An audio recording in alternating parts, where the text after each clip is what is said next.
that Keith Richards was just like VR. Like, they got the same moves every time, and he's just not really there. So I'm just going to go apologize in advance. As you can tell, the sexy voice you hear in front of you at the moment is nothing like my personal brand. This has everything to do with, I think I'm on the downside of it. However, if there's a momentary eruption of things going on here, I apologize. So I'm going to do that in advance.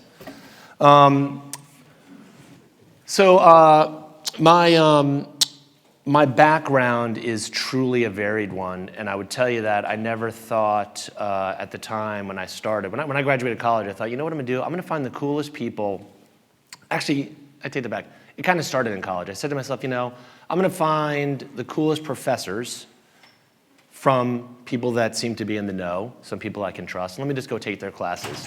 So here's a guy who has spent most of his career in marketing. I spent a couple of years in operations and logistics. But for the most part, I've been a marketer. And when I tell you that my degree is in history and paleoanthropology, you will understand that all I did was try to find the coolest professors. And the importance of that statement, I think, is that those guys, they happen to be both be guys, had a personal brand that as a professor, I was very much attracted to. I found interesting, and I thought to myself, you know what, let me see what it is that they do that can motivate an audience, that can motivate students to want to listen, regardless of the topic. It could be, turns out I have a concentration in Civil War history and having to have a major in human evolution, which I'm going to use at some point, I think, in some career change, I imagine.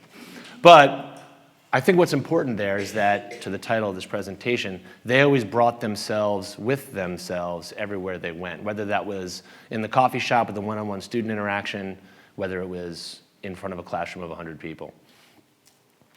As I started my career, never did I think I would end up in advertising. I had the same exact approach. Lived in New York City. I grew up in New Jersey, and I lived really close to New York City. My mom was an artist and worked in New York City. My dad was a corporate guy for a very long time in New York City. So I was hanging out in New York City a lot and thought, well, that's where you just go to work. If you're from New Jersey, you just go to work in New York City. So I got a job working for McCann Erickson, and at the time, is it still called McCann Erickson, actually? It's probably called something else now, but McCann Erickson. And I simply got and took the job because the guy I interviewed with was just so cool. He was literally like, at the time, he was like the last of the madmen. Steve Ozano, God bless him.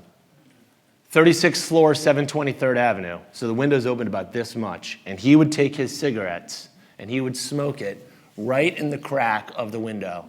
Just be like, what are we talking about today? What are we talking about today? Who's got my schedule? Somebody got my schedule outside? He was the last of the madmen. And I thought to myself, I got to work with this guy. He literally went to Smith & Wollensky for like 3 freaking hours. And he would come back at 2 in the afternoon and be like, well, what just happened today?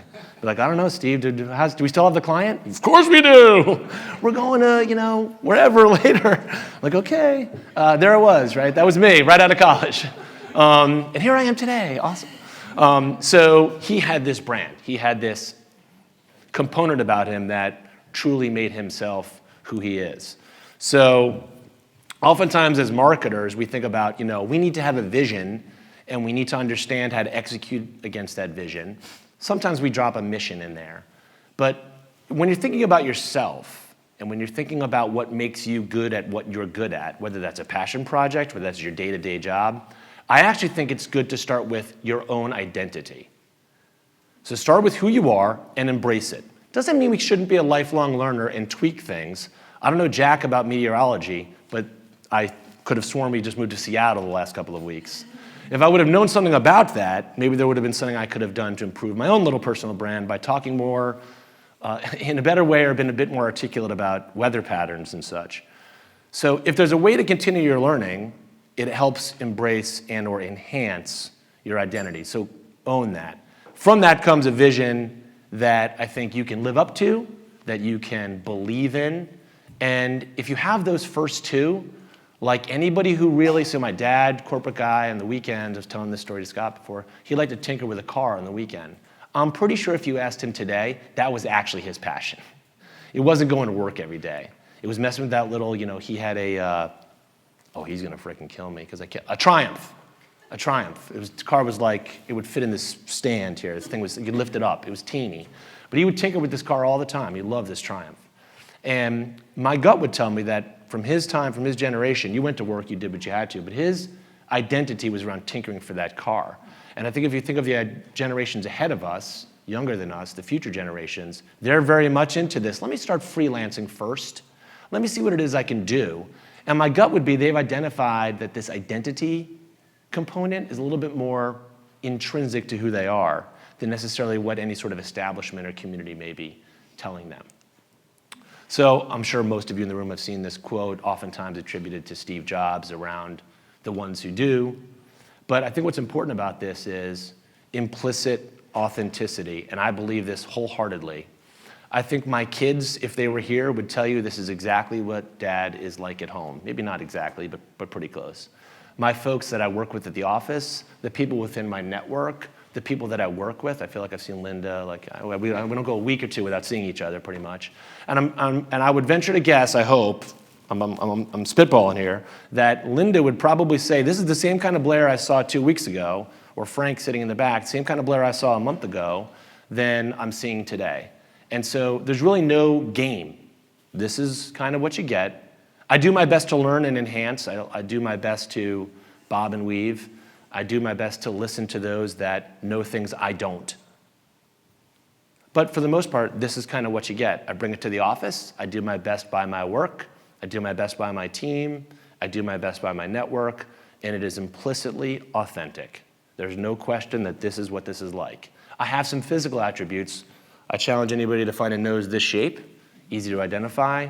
I used to have a faux hawk for about 6 years. I went to the slick back hair thing, trying to grow up a little bit. My 12-year-old said, hey, Dad, you and my friend have the same haircut. I'm like, time for a new haircut. But that one was so easy. I just went like this every morning. Now I got to do unruly gel and all kinds of stuff. But what's interesting is that this is the definition that I portray. When people ask, whether they mean to or not, what it is I'm talking about or why I'm here, this is how I define myself. This is what that looks like.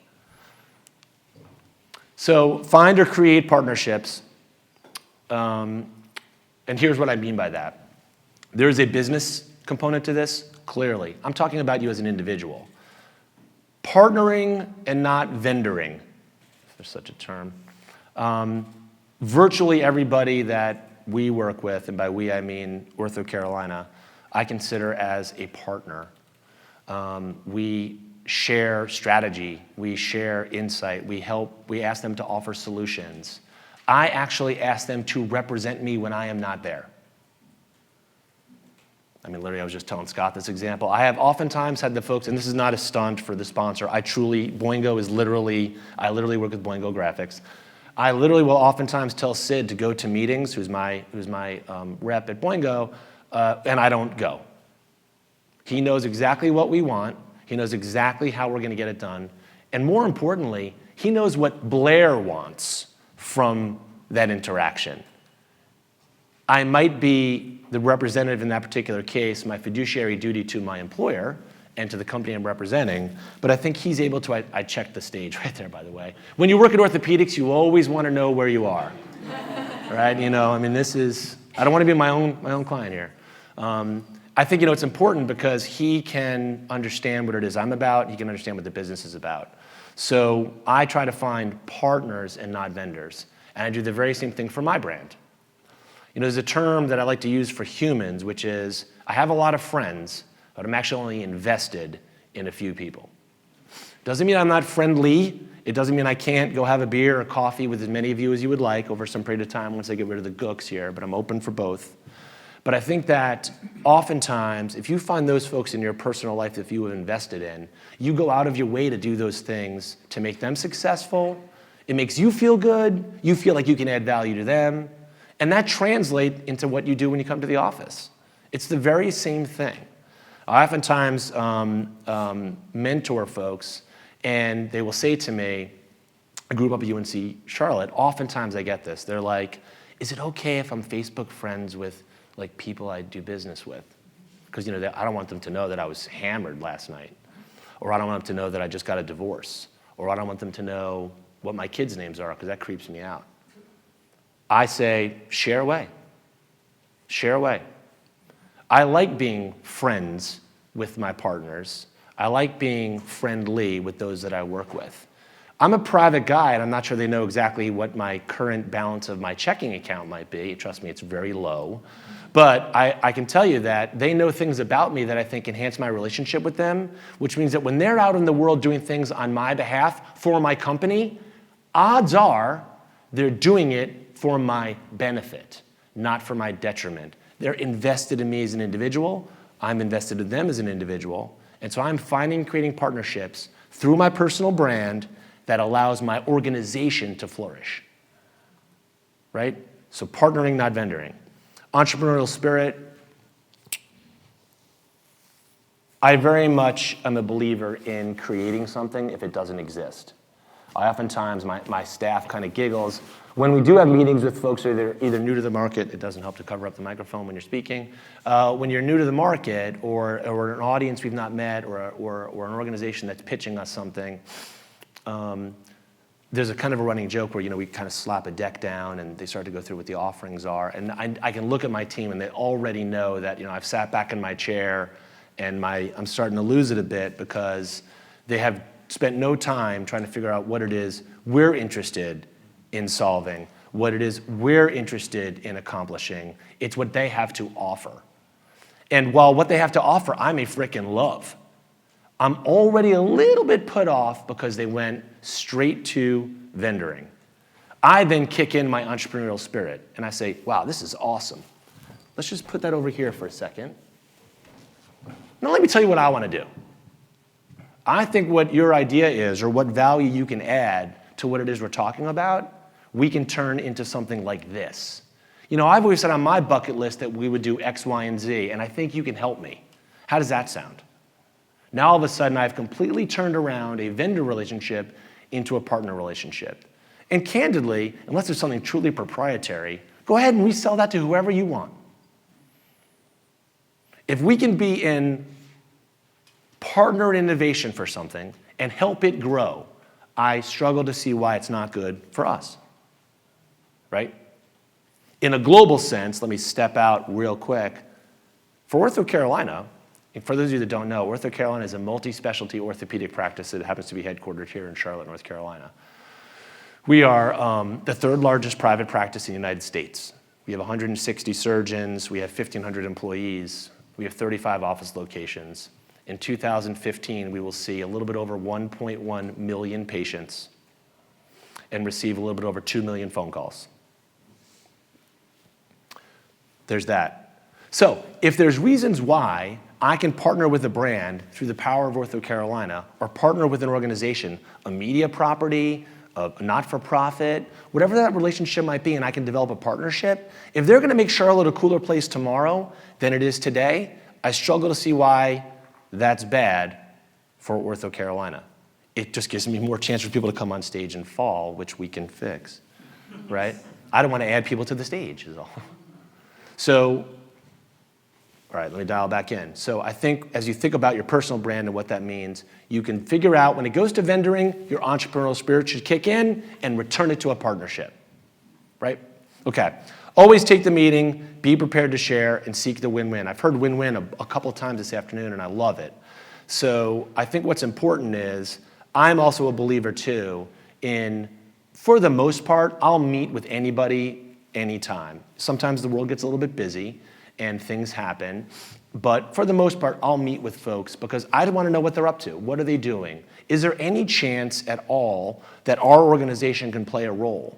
None of you have seen the strategy deck that drives OrthoCarolina's marketing, so why wouldn't you ask if OrthoCarolina can somehow partner? How do you know if there's not a small little line in what we sell to the physicians on how we're going to do our marketing that may be right in your wheelhouse for business? It very well could be. So oftentimes, it can't hurt to say, hey, Barry, you want to go grab a cup of coffee? Or when I feel better, let's go find one of the local breweries in town and explore a bit. But I think there's a good chance that we might find some commonality. There very well might not be, but how do you know unless you always try to take the meeting? So I think push sometimes on those limits. Be prepared to share, meaning a term I use is verbal diarrhea. I get going on this kind of thing, and it's spilling out all over the place. Pardon the gross, but hey, geez, everybody ready for some chili tonight? I think it's what's interesting about it is it gives people the opportunity to hear all of the things that we're up to, all the things that we're active in a way where they say, you know, Blair and Ortho, they got a lot of stuff going on. And what's interesting about being willing to share is I find it fascinating when people can't differentiate between the two. Do they want to talk to Blair because Blair's got stuff going on? Or do they want to talk to Blair because Blair's got ortho stuff going on? That's your personal brand wheelhouse, right? I think the opportunity there is huge. You can leverage what your service might be. You can leverage what your opportunities might be to add value to that organization. You can leverage what it might be to your personal brand. You might be able to meet friends. You might be able to expand your network. Again, why not try to share all the things you can so those around you can learn what it is you might have to offer. Seek the win-win. This one's pretty straightforward. If there's ever a time where we can figure things out together to make it work, even if you can't, why not try it? Kelly Brooks, who runs Share Charlotte, which is an organization that works very hard to help a lot of our not-for-profit community. There's a big event coming up in a few weeks, I guess 2 weeks. Black Friday, Small Business Saturday, Cyber Monday, Give Back Tuesday, which means that to give back to those organizations in need on that very Tuesday. And she approached OrthoCarolina and said, what are some things that you guys can do? She approached our foundation and said, is there a grant? Are there some things that we can get done? We struggled a bit to figure out exactly how we could partner. So what we decided to do was take some of our paid media, drop it down, and donate it to Share Charlotte so they could run it on our channels. So if she had never tried to come meet, if she had never thought about sharing what her visions are, and Ortho sharing what our visions are, we would have never been able to get to the third little gear or whatever that is. I guess it's a gear, the whole road theme. The gear, which is we came up with a win-win. She may not have necessarily had a financial contribution, but she's going to be able to leverage several components of our media plan where we just turn down Ortho messaging and we're going to turn up Giving Tuesday messaging. Right? Okay, so the third part here is around frame of mind, state of mind. It's a not a sense of being, but I do think it's where you want to point yourself as often as you possibly can. And what I mean by go there is if you stay integrated into your industry and you understand what it is that your day job is in a way that it can help translate throughout your life. If I hang out with my 15-year-old daughter and she's telling me things that her friends are doing on Snapchat, that's good intel for a marketer. What she likes to shop at, what she wants to understand, what my 9-year-old son does on Minecraft. I mean, that thing is freaking nuts. Anybody seen Minecraft? That thing is insane. It's out of control. It's awesome, but it's out of control. He's like, look, Ender Dragon is, okay, awesome, Ender Dragon. I want an Ender Dragon this. There's Lego Ender Dragons. It's incredible. So what's fascinating about that is you get through my personal relationship with my family and the knowledge that I have about what I do every day. If I just keep my, I used to say I used to use the ear analogy, but because of the size of my nose, I'm gonna say if I could just smell what's going on, then I feel like oftentimes I can show up to the office, I could be in a business setting, I could talk with a partner or a media partner or an opportunity for us to develop a new partnership and say, I have a little bit of intel or insight of what's going on there. And that's just a small example of ask people in your network, find out what's going on in their world. How is their business going? What is it up to? Where are your struggles? What's going on? I've seen you've expanded. I see you changed the names. We're partners with Titan Media, used to do, now they're called Intersection. Titan does the airport, the buses, and the light rail. I wonder why it's called Intersection. Well, it pays to find out why they changed their name. What is that all about? What can you learn? Differentiate and be smarter. I think these two are intentionally in this order. I think oftentimes people are like, we're different. We're going to do something different. As long as it's smart and different, then it's really different, right? So I would say you can leverage some of the things that you do every day in your life in a way to maximize these two things. Find the differences amongst yourself with your friends and your network, your family, your neighbors. Talk to people that you've never spoken to before. I live in a condo building uptown, and I refuse to get in the elevator with someone I don't know and not find out their name. We live in the same building. Like, we share the same parking deck. At least their name, right? If my kids are around, who knows what they're gonna ask them, but right? I mean, that's how I think that should work. So be smarter about what makes your audience and your small universe different. And if you believe in that and live it, it will translate into your daily work very easily, very easily. Be efficient. As often as you possibly can. If there's really, truly no reason to interact with somebody, don't do it. Okay, so be efficient around your choices. However, if you have to meet with them, be quick about it. It's okay to have a 20-minute coffee. It doesn't always have to be an hour, right? Produce something of value. I would suggest that oftentimes people feel like they can't express what it is that their company does to somebody who may not understand what their company does. So is that salesmanship? No. It means go to a meeting, whatever the interaction might be, hoping that when you leave, the two of you have produced something of value. A relationship, a shared interest, a funny anecdote. I have oftentimes danced the dance with the Charlotte Motor Speedway around marketing partnerships with OrthoCarolina. And I will always remember meeting with my rep because we met at Caribou Coffee at Parkwood Shopping Center, and the girl, a babysitter behind me, had the two little kids, and the kid dropped a little chocolate milk, and it literally landed like this, and the milk just shot up out of the top of it like this, all up on my back. And so now every time I see her, we have this relationship. She's like, hey, is that the sweater that had the... I'm like, no, it's actually not. So now while we've never been able to actually do business together, what I can tell you is that we have a relationship around that one moment. And so even if it's around spilt milk, literally, from a child, I think we've been able to produce something of value for that relationship. We can joke, cajole. There's something that we can discuss together. There might be actually something that comes tangible out of it. I was at a meeting 4 or 5 years ago for TEDx. They had a spin-off called TEDx ED. I don't know if anybody remembers that. It was around education. And I met a gentleman there. His name was Charles. Charles Thomas. And he runs Queen City Forward. From that meeting, the OrthoCarolina Foundation has now been, 4 years later, a 4-year grant partner to manage their Impact 3 incubator program. All we did is meet each other in the hallway, actually with CPCC, the main campus. We had a conversation. We had some coffee. Out of that came a 4-year partnership, 4-year relationship. And he and I are buddies. And we have this agreement around what our vision is and what his vision is and how we can support it. And that all comes from trying to produce something of value out of these little meetings. Push the boundaries, and I have in parentheses sometimes it's hard to do, because I think oftentimes here's where I'll give you a teeny bit of a caveat on, you also have to know where you work and who you work for. If you have to come to the office one day and your boss is like, what the heck are we doing here? Then you probably went a little too far on how that may work.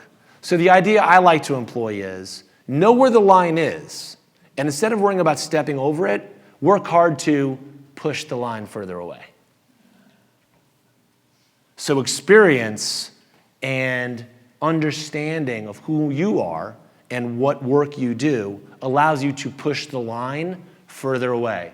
Then there's no there's no worry about stepping over it, because you've been pretty clear that the line is now really far away. Maybe when you started, it was here, but when you're finished, it's way down here. I'm very sensitive about my surroundings, in case you know. Maintain stay at the top mode. I worked for McDonald's in corporate marketing for 5.5 years. And my last year, they do very fancy, big, giant meetings in the only 2 cities in the world where you can do that, Vegas and Orlando. And we had Jerry Seinfeld as our keynote speaker one year. And he got done with his great presentation. The Bee movie was coming out. Remember the Bee movie? And it was coming out. He got done, and a bunch of the owner-operators from McDonald's raised their hand. And one of the guys raised his hand, and I thought he asked an awesome question. He said, why did Seinfeld end after like 9 seasons? You guys could have went forever. And he had a fantastic answer. He goes, it's easier to get to the top than it is to stay on top, right? And I'm like, there it is. There it is. In order to have an impact in your personal life and then allow that personal brand to translate itself into your daily life, your work life, your relationships, you actually have to maintain stay at the top mode. You want to always be working on what you know, who you know, how it works. Can it be tiring? Absolutely. But I think it's really important. It's what gets back to the very first slide. It's what defines you and makes you implicitly authentic. There's without question, this is who I'm talking to. There's really only one version of Blair. Actually, I have a little 3D, I got a tour of the Discovery Place Education Studio uptown. They have this little 3D printer, so there's actually another version of me in my office. But other than that, there's really just one version of me.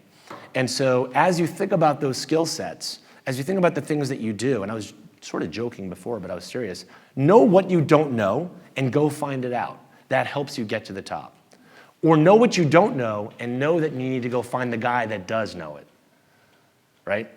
Oftentimes people will call and say, hey, my shoulder hurts, what should I do? I say, I don't know, but I know a guy, right? Make reinvention evergreen. So we're probably on the 6th or 7th version of OrthoCarolina.com. We've had internal meetings with our marketing partners, and we must be on OrthoCarolina strategy version 5 or 6. We've had different changes in titles. I've realigned my department. I've tried to reorganize what it is that we do and how we work with our physician groups. What does it look like when we merge with groups outside of our market? We have offices in Winston-Salem, in Boone, Pinehurst, near Greensboro, Rock Hill. How do we engage those marketplaces when we're all right here? What does that look like? So we have a culture of rethinking what we're doing. Not undoing things that we're doing, but potentially rethinking how we do them, right? So this is what I mean by go there. Think about these things as a person. I had a faux hawk, now I got the slick back version. I used to have a bright yellow watch, but now I have a bright orange watch. I think there's something about my personal brand that continues to reinvent itself. It doesn't mean I'm not who I am. It just means that I continue to change a bit. Those are both very vain examples.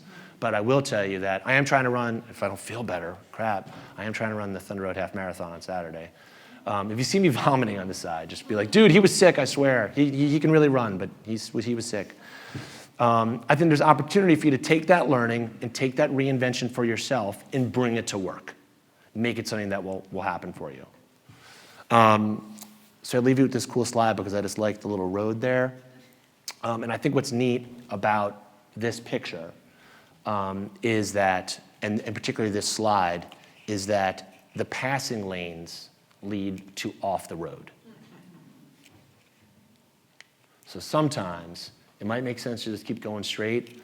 Other times you're gonna have to veer through this tree, maybe up on the grass. I mean, if you have like a little Honda Accord, maybe not. But if you've got like a Tahoe, you can do this. This is very doable. And so I think it's just a nice metaphor for saying sometimes it's easy to kind of keep going down the way it works. And the end is where you want to be, right? That's your authentic self.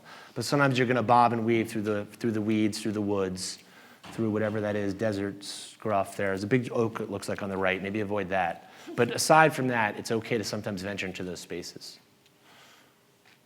Thank you, everybody. Appreciate it.